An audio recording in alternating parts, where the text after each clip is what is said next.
बिस्मिल्लाहिर्रहमानिर्रहीम, अस्सलाम वालेकुम। ये दिन भी आने थे कि इंडिया ने डोनाल्ड ट्रंप को और अमेरिका को बाय बाय कहना था और कहना था कि पूरे तरीके और सॉफ्ट अंदाज के अंदर कि आज के बाद हम अपने मामलात खुद संभालेंगे, आप हमारे मामलात में मदाखलत ना करो।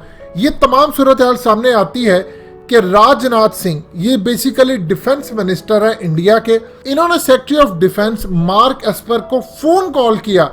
कब फोन कॉल किया? जब ट्रंप ने पूरी दुनिया को कहा कि मेरी मोदी से बातचीत हुई है और मोदी का मूड बहुत ज्यादा खराब है।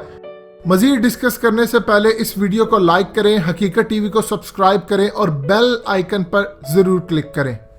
मोदी खुश नहीं है और मैंने कहा है कि ठीक है, मैं चाइना के साथ तुम्हारे मामलात मसालत करने की कोशिश करता हूँ, मेडिएट करने की कोशिश करता हूँ। इसके बाद से इंडिया की तरफ से बयान आया कि ट्रंप ने झूठ बोला है, उनकी तो बात ही नहीं हुई। ये असल में सूरत हाल हो गई खराब। उसके बाद अब आप देखिए कि पूरी दुनिया में बेइज्जती हो गई मोदी की, कि भीख मांगता फिर रहा अमेरिका के आगे कि मुझे बचाओ बचाओ। अब उन्होंने पर्दा डालने के लिए, अपनी फेस सेविंग के लिए कुछ तो करना था। राजनाथ सिंह ने कॉल की मार्क एस्पर को, जो सेक्रेटरी ऑफ डिफेंस है, और उनको कहा कि ट्रंप को जाकर कह दीजिए हमें किसी थर्ड पार्टी की किसी की जरूरत नहीं है, हम अपने मामला चाइना के साथ खुद हल करने जा रहे हैं और हम चाइना के साथ राब्ते में हैं, लिहाजा हमें आपकी मदद की ज़रूरत नहीं है। ये इतना बड़ा बयान सामने आया है कि चाइना तो ऑलरेडी रिजेक्ट कर चुका है मेडिएशन की जो ऑफर की थी डोनाल्ड ट्रंप ने कि मैं आपकी और उनकी सुलह करवाऊं। इंडिया को ये समझ आ गई कि हमें अमेरिका ने आगे लगाया। अब आपको वो बात समझ आएगी कि चाहे जनरल हमीद गुल हो या पाकिस्तान के बड़े इंटेलेक्चुअल, वो कहते होते हैं कि कभी भी अमेरिका की दोस्ती ना कीजिएगा, इसका दुश्मन बन जाइएगा, लेकिन इसका दोस्त ना बनिएगा, क्योंकि अपने दोस्तों को ज्यादा डसता है और तब डसता है जब उसको सबसे ज्यादा जरूरत होती है। अब इंडिया को इन्होंने लगाया आगे और एंड टाइम के ऊपर नीचे से सीढ़ी खींच चली। अब इंडिया को समझ नहीं आई। नेपाल ने उधर से बयान दिया कि वो अपनी फौजें उतारने के लिए इंडिया में तैयार है।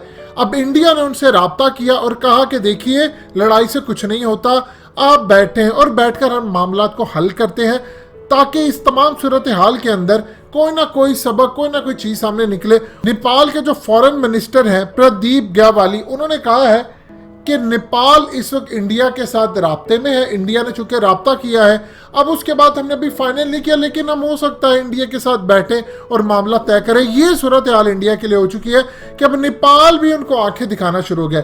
चंद दिन पहले आपको हकीकत टीवी ने एक वीडियो बनाकर दी थी, आपको याद होगा, जिसमें कहा गया था कि जनरल आसिम बाजवा की तैनाती 100% आपकी रियासत का काम है और रियासत के कहने पर ये तैनात हुए। उस वक्त लोगों को समझ नहीं आई थी, बहुत सारे लोगों ने इख्तलाफ किया। अब आपको समझ आएगी। जनरल आसिम बाजवा, CPAC उनके अंडर आती है, सब कुछ वो करता धरता उसके, वो संभाल रहे हैं। इसके बाद सूरत हाल क्या पेश आई कि जनरल आसिम बाजवा को लाया गया क्योंकि चाइना भी चाहता था, क्योंकि इमरान खान की हुकूमत के आने के बाद उनके कुछ वजीर और मशीर ऐसे हैं जो CPAC के खिलाफ है। अब जनरल आसिम सलीम बाजवा को लेकर आ गया क्योंकि चाइना को पता था कि पाकिस्तान की जानिब से गिलगित और ये तमाम मामला तो CPAC इसको सिक्योर करना है, और दूसरी जानिब चूंकि वो 10 महीने से कोशिश कर रहे थे। आप ये देखिए कि आर्टिकल 370-35A जब रिवोक होता है तो उसके बाद क्या सूरत हाल पेश आती है?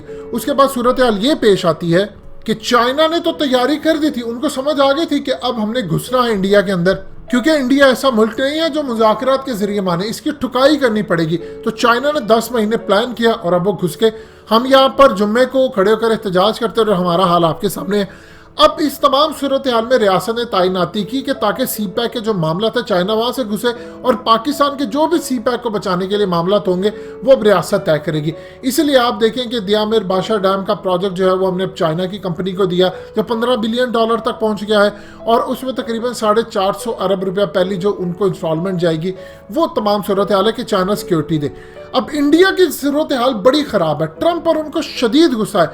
मोदी की वो जप्पियां, वो हाउडी मोदी, वो सब कुछ जबरदस्त हो गया, क्योंकि मोदी को कभी भी यकीन नहीं था।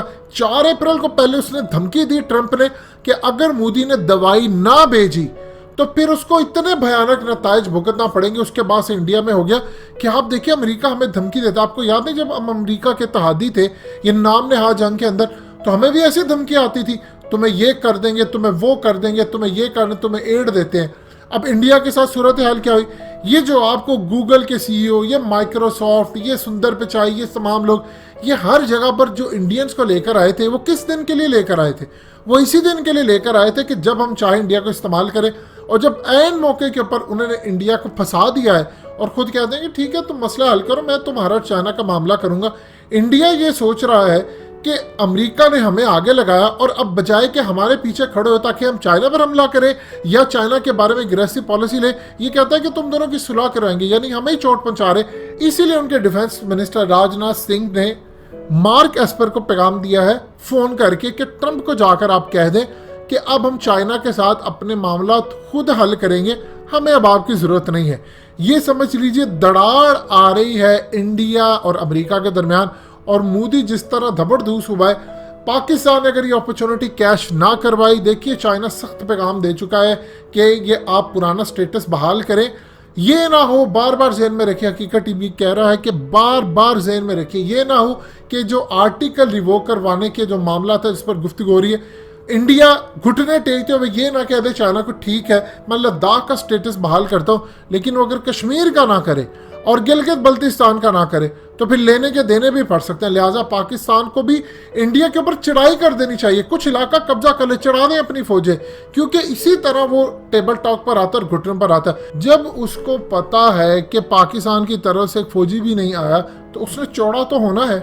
दोस्तों, हकीकत टीवी को सब्सक्राइब करना मत भूलिए, वीडियो को लाइक करें, शेयर करें और कमेंट सेक्शन में अपनी राय का इजहार जरूर करें।